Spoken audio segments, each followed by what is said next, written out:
नमस्कार दोस्तों, स्वागत है आपका टेकी ट्यूजडेज हिंदी के एक और नए एपिसोड में। मैं हूं आपका होस्ट एस रवि कुमार। अब तक तो आप जान ही चुके होंगे कि टेकी ट्यूजडेज हिंदी जो है वो आपका एक साप्ताहिक शो है जहां मैं आपके टेक और करियर से जुड़े हुए सवालों का जवाब देता हूं। हमेशा की तरह आपसे वही गुजारिश है कि यदि आपको मेरे जवाब पसंद आए तो इस वीडियो को लाइक कीजिए, मेरे चैनल को सब्सक्राइब कीजिए और जितना हो सके इस वीडियो को सबके साथ शेयर कीजिए। तो चलिए शुरू करते हैं आज के पहले सवाल से।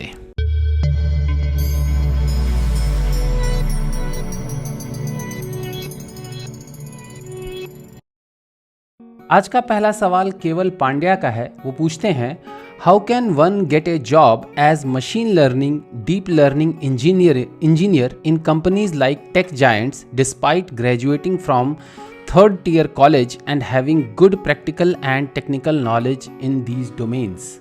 यानी कि कोई ऐसा इंजीनियर जिसने कि टियर 3 कॉलेज से इंजीनियरिंग की हो और उसको मशीन लर्निंग और डीप लर्निंग में अच्छा टेक्निकल नॉलेज है, लेकिन उसने टियर 3 कॉलेज से इंजीनियरिंग की है।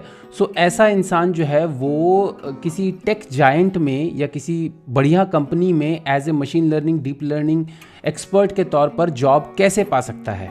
केवल सबसे पहले तो आपको अपने आप से हिम्मत नहीं हारनी है कि आप टियर 3 कॉलेज के स्टूडेंट हो। ये सोच करके आपको हिम्मत नहीं हारनी है, नंबर 1। नंबर 2, क्या आप वाकई में मशीन लर्निंग और डीप लर्निंग में काम करना चाहते हो? क्या आपको वाकई में अच्छा नॉलेज है, प्रैक्टिकल और टेक्निकल नॉलेज है इस डोमेन में? ये आपको पता है? सिर्फ क्योंकि देखो, थ्योरेटिकल सिर्फ पता करने से नहीं होगा, थ्योरेटिकल नॉलेज से नहीं होगा। आपको अपने नॉलेज को कहीं ना कहीं शोकेस करना होगा। लोगों को पता चलना चाहिए कि हाँ, आपको वाकई में इसके बारे में नॉलेज है। क्योंकि आई नो योर प्रॉब्लम कि आप टियर 3 कॉलेज से हो और ऐसे कॉलेजेस में most of the time companies जो हैं वो कैंपस हायरिंग के लिए नहीं जाती हैं। सो आपको कॉलेज से बाहर निकल के आपको ऑफ कैंपस हायरिंग के थ्रू आपको बड़े टेक जायंट्स में ज्वाइन करना है और आपको इसी मशीन लर्निंग या डीप लर्निंग के ही अगर लाइन में जाना है, आपको ये चीज़ बहुत ज़्यादा पसंद है, तो आपको मेरे ख्याल से ये 4 स्टेप का प्लान मैं आपको बताता हूँ, वो आपको फॉलो करना चाहिए और उसको फॉलो करने से होपफुली आप बहुत ही ईजिली किसी भी अच्छे कंपनी में जॉब ले सकते हैं। सबसे पहले तो आप अपना पोर्टफोलियो बिल्ड कीजिए related to these particular things. Machine learning और डीप लर्निंग से रिलेटेड अपना पोर्टफोलियो बिल्ड कीजिए। पोर्टफोलियो आप कैसे बिल्ड करेंगे?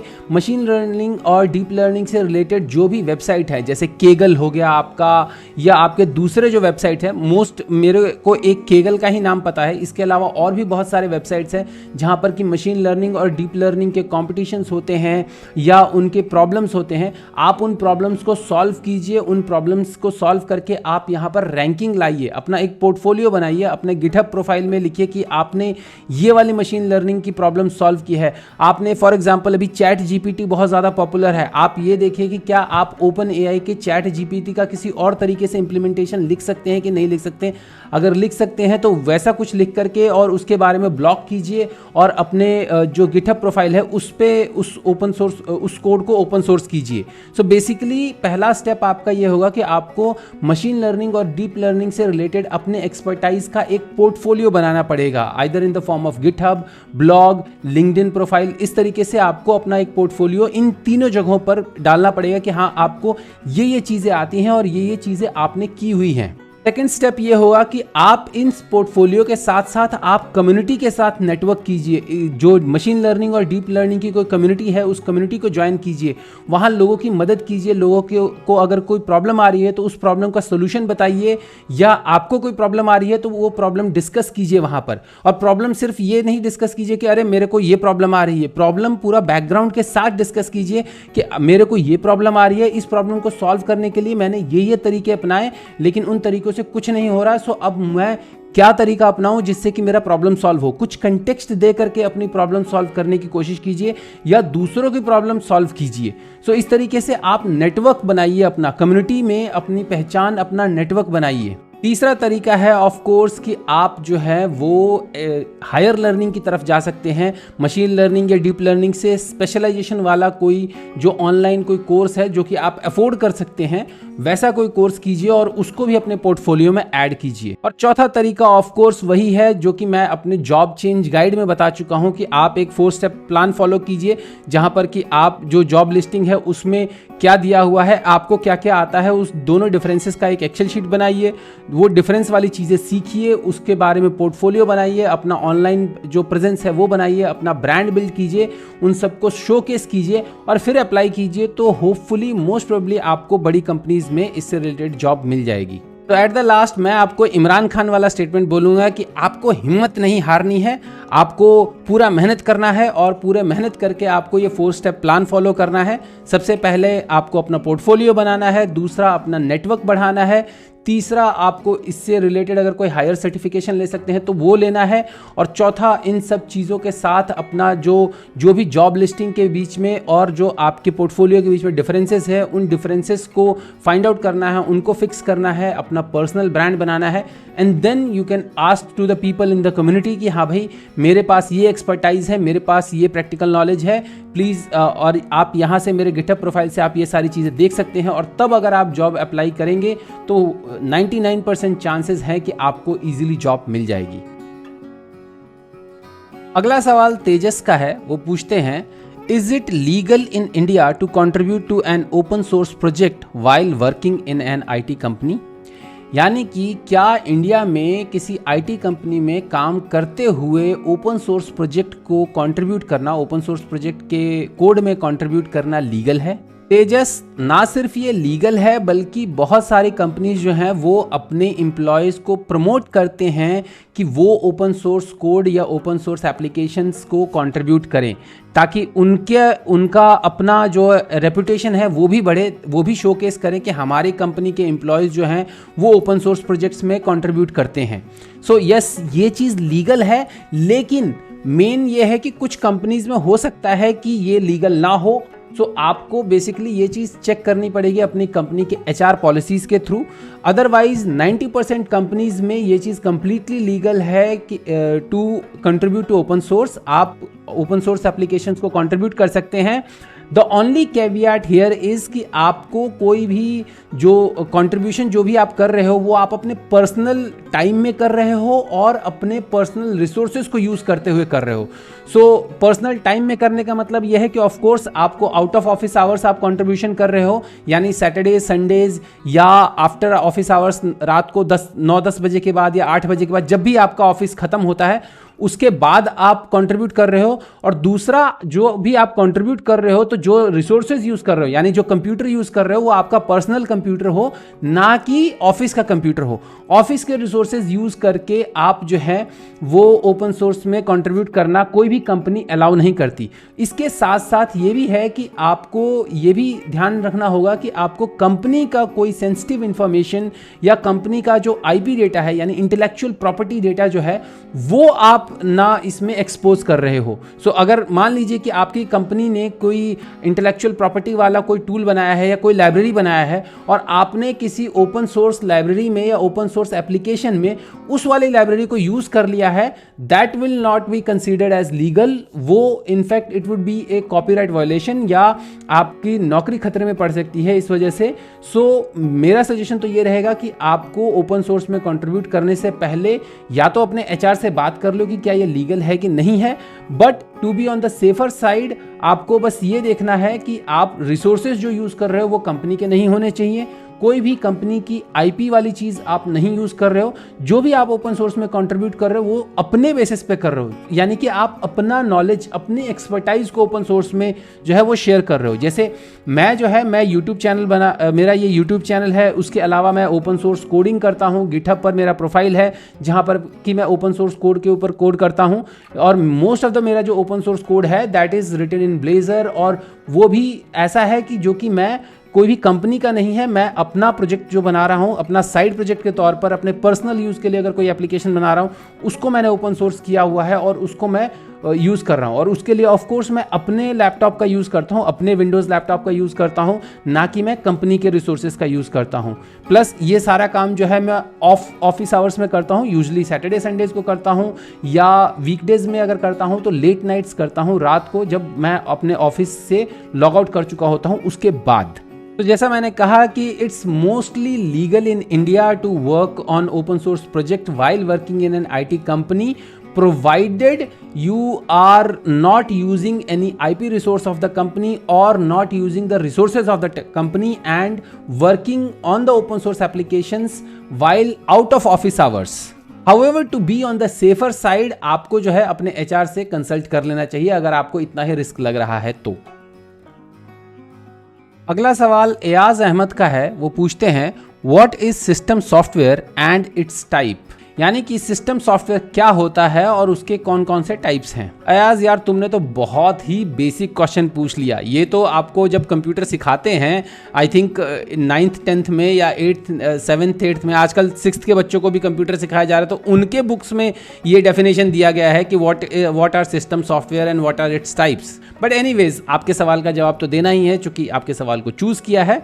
सो आपके सवाल का जवाब ये है कि system softwares are the software which are used to do system related activities or manage system related things. So basically system software वो सॉफ्टवेयर होता है जो कि सिस्टम यानी कंप्यूटर सिस्टम के जो हार्डवेयर है उसको मैनेज करने के लिए या कंप्यूटर सिस्टम के जो भी फंक्शनैलिटीज़ हैं उसको यूटिलाइज करने के लिए यूज़ किया जाते हैं। इन सिस्टम सॉफ्टवेयर्स के बगैर जो है आपका कंप्यूटर जो है वो प्रॉपरली फंक्शन नहीं करता, और यूजुअली सिस्टम सॉफ्टवेयर जो है वो तभी इंस्टॉल किए जाते हैं जब आपका सिस्टम तैयार हो रहा होता है, यानी बन रहा होता है उस टाइम।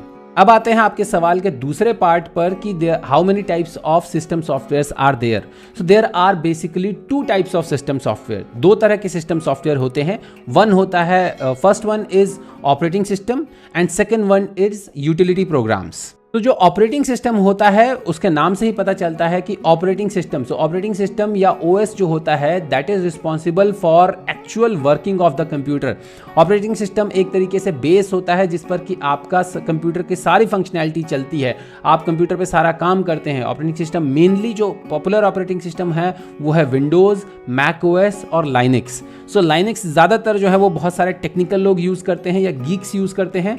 जो पॉपुलर ऑपरेटिंग सिस्टम है, सबसे popular that is Windows. World wide सबसे ज़्यादा पॉपुलर पर्सनल कंप्यूटर्स में जो ऑपरेटिंग सिस्टम यूज़ होता है that is Windows operating system, या जो मैक यूज़ करते हैं, मैकबुक वगैरह यूज़ करते हैं, वहाँ पर मैक OS यूज़ होता है। सो इसका मार्केट शेयर जो है विंडोज़ वर्सेस मैक का मार्केट शेयर जो है वो 60-40 का है, किसी कंट्री में 50-50 है, किसी कंट्री में 60-40 है। सो डिपेंड करता है। इंडिया में जो है वो 80-20 का रेशियो है, 80% विंडोज़ है, 20% मैक्स हैं, या आई थिंक 60-40 का भी हो सकता है। एग्जैक्ट डेटा मेरे पास नहीं है, मैं रफ फिगर बता रहा हूँ अपने सराउंडिंग्स के आसपास के हिसाब से। अदरवाइज आप देख सकते हैं, ये आपको गूगल सर्च करेंगे कि मैक का शेयर कितना है, विंडोज़ का शेयर कितना है, तो आपको पता चल जाएगा। सो मोस्ट ऑफ द जो ऑपरेटिंग सिस्टम्स होते हैं मैक, विंडोज़ एंड लिनक्स होता है। लिनक्स जैसा मैंने कहा ज़्यादातर गीक्स यूज़ करते हैं, विंडोज़ और मैक कॉमनली यूज़ होता है। और ये जो ऑपरेटिंग सिस्टम होते हैं इनका मेन पर्पज़ होता है टू ऑपरेट द लैपटॉप, सो या टू ऑपरेट द डेस्कटॉप। इससे आप सारे काम कर सकते हैं। जो भी ओपन करने का मेन ये सिस्टम सॉफ्टवेयर होता है जो कि आपको चलाने के लिए यूज़ किया जाता है। Second type of system software are utility program. So utility program are specific program used to do specific type of tasks.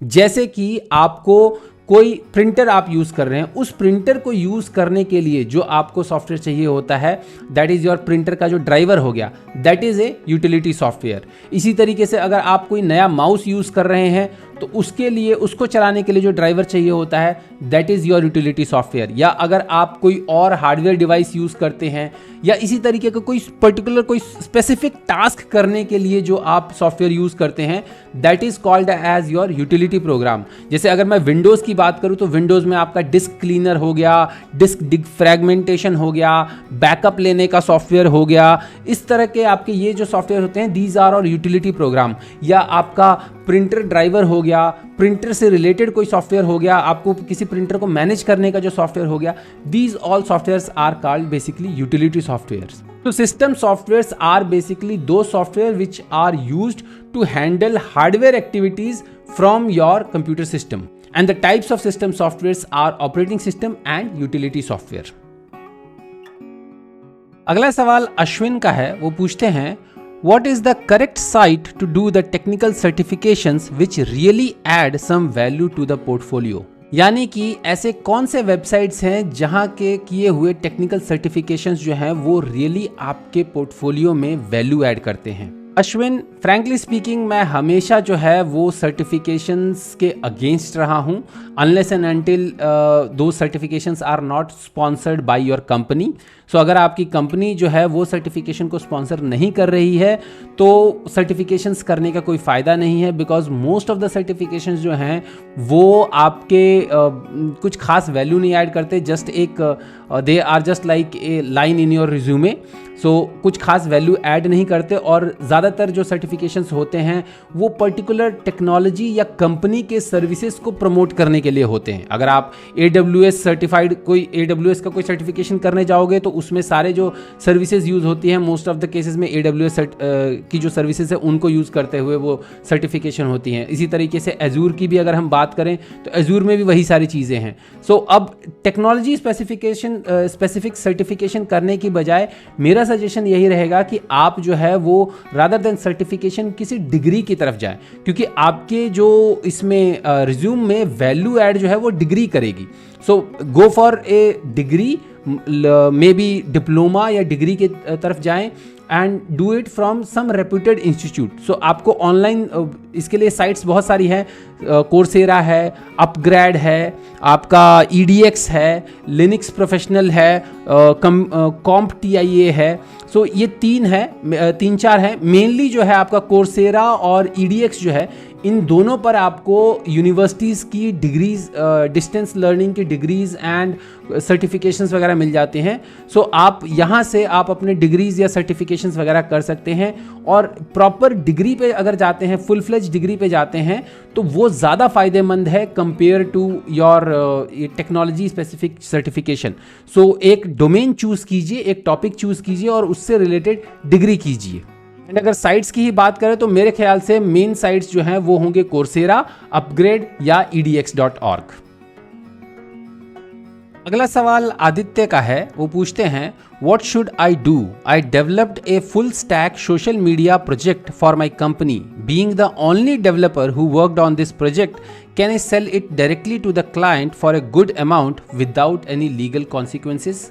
यानी कि इन्होंने अकेले एक सोशल मीडिया प्रोजेक्ट बनाया एक क्लाइंट के लिए अपनी कंपनी में, और ये चाहते हैं कि ये उस प्रोजेक्ट को खुद से क्लाइंट को बेचें रादर देन कंपनी के थ्रू बेचने के. मतलब कंपनी की बजाय ये डायरेक्टली क्लाइंट को बेचें. और क्या ये कर सकते हैं ऐसा without any legal consequences? Aditya, नहीं, आपको ऐसा नहीं करना चाहिए और आप ऐसा कर भी नहीं सकते, बिकॉज लीगल कॉन्सिक्वेंसेस तो होने ही वाले हैं. क्योंकि आप जो हैं क्लाइंट को जब डायरेक्टली कांटेक्ट करेंगे, आपने जो भी चीज़ें बनाई हैं, जो कुछ भी बनाया है वो सारा कुछ आपने कंपनी के रिसोर्सेज को यूज़ करते हुए बनाया है. कंपनी का लैपटॉप, कंपनी का इंटरनेट, इनफैक्ट टाइम भी कंपनी का है, because company was paying you salary for that particular time. So आपने सब कुछ किया कंपनी का और आप वो बेचना चाहते हैं क्लाइंट को डायरेक्टली. पहली बात तो क्लाइंट ही आपको एंटरटेन नहीं करेगा. To be very frank, client जो है वो कंपनी के लिए काम कर रहा है, कंपनी से काम करवा रहा है, बिकॉज उसको भी कंपनी का जो है नाम चाहिए होता है. वो कंपनी के साथ डायरेक्टली इन कांटेक्ट में है. क्लाइंट आपको एंटरटेन नहीं करेगा. सो आप अगर ये सोच रहे हैं कि आपकी क्लाइंट से डायरेक्ट बातचीत है टू गेटिंग द रिक्वायरमेंट्स और टू फिक्सिंग द इश्यूज, तो आप जो है वो सोर्स कोड ले जाकर के सीधे क्लाइंट को बेच देंगे. So that's not a good practice. Hindi में वही कहावत है ना, जिस थाली में खा रहे हो उसी थाली में छेद कर रहे हो. सो यहाँ पर वही चीज़ हो जाएगी. और ये चीज़ आपको लीगल कॉन्सिक्वेंसेस तो होने ही होने हैं, दैट्स फॉर श्योर. आप हो सकता है कोई ना कोई लूपहोल निकल आए, किसी थर्ड पार्टी के थ्रू आप इसको बेच दो. आप खुद से ना बेचो, अपने किसी दोस्त को ये सोर्स कोड दे दो और वो आपका दोस्त जो है वो क्लाइंट को बेच देगा और आप इंटरमीडिएट के तौर पर बैक हैंड पे रह करके आप ये काम कर सकते हो. लेकिन इस चीज़ में भी आपका लीगल कॉन्सिक्वेंसेस से आप बच सकते हो, बट ये एक तरह से मॉरली और एथिकली सही नहीं है।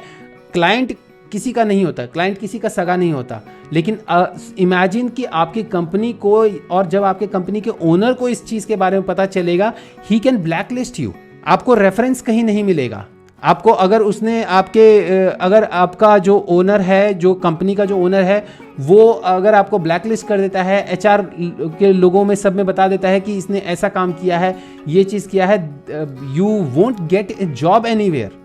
और आपको क्या लगता है कि आप जस्ट एक प्रोडक्ट बेच करके आप उससे लखपति करोड़पति हो जाओगे? I don't think so. तो फ्रैंकली स्पीकिंग, मेरा सजेशन आपके लिए यही रहेगा कि आप अपने जॉब पे फोकस कीजिए। अगर आपको सैलरी बढ़वानी है तो अपने बॉस से बात कीजिए और बोलिए कि भाई मेरा सैलरी बढ़ाओ, but don't go behind the back of your boss, don't go behind the back of your company to the client to sell this thing. So you shouldn't do it, it is not legal. आप legal troubles में फंस सकते हैं, और अगर आप legal troubles में नहीं भी फंसे तो भी कंपनी जो है वो आपको ब्लैकलिस्ट कर सकती है, and it will have bad repercussions on your career. तो ये थे इस हफ्ते के आपके टेक और करियर से जुड़े हुए सवालों के जवाब। यदि आप अपने किसी सवाल का जवाब अगले हफ्ते के टेकी ट्यूजडेज में देखना चाहते हैं तो आप अपने सवाल को किसी भी सोशल मीडिया प्लेटफॉर्म पर मुझे टैग करके और हैशटैग टेकी ट्यूजडेज के साथ पोस्ट कर सकते हैं। मेरे सारे सोशल मीडिया हैंडल सेम हैं, टेकी राठौर। आप अपने सवाल इस वीडियो के कमेंट सेक्शन में भी पोस्ट कर सकते हैं। हमेशा की तरह उम्मीद करता हूँ कि आपको मेरे जवाब पसंद आए होंगे। यदि आपको मेरे जवाब पसंद आए हैं तो फिर से मैं वही गुजारिश करूंगा कि आप इस वीडियो को लाइक कीजिए, मेरे चैनल को सब्सक्राइब कीजिए और जितना हो सके इस वीडियो को सबके साथ शेयर कीजिए। तो जल्द ही मिलते हैं मेरे अगले वीडियो में, तब तक के लिए अपना ख्याल रखिएगा। नमस्कार।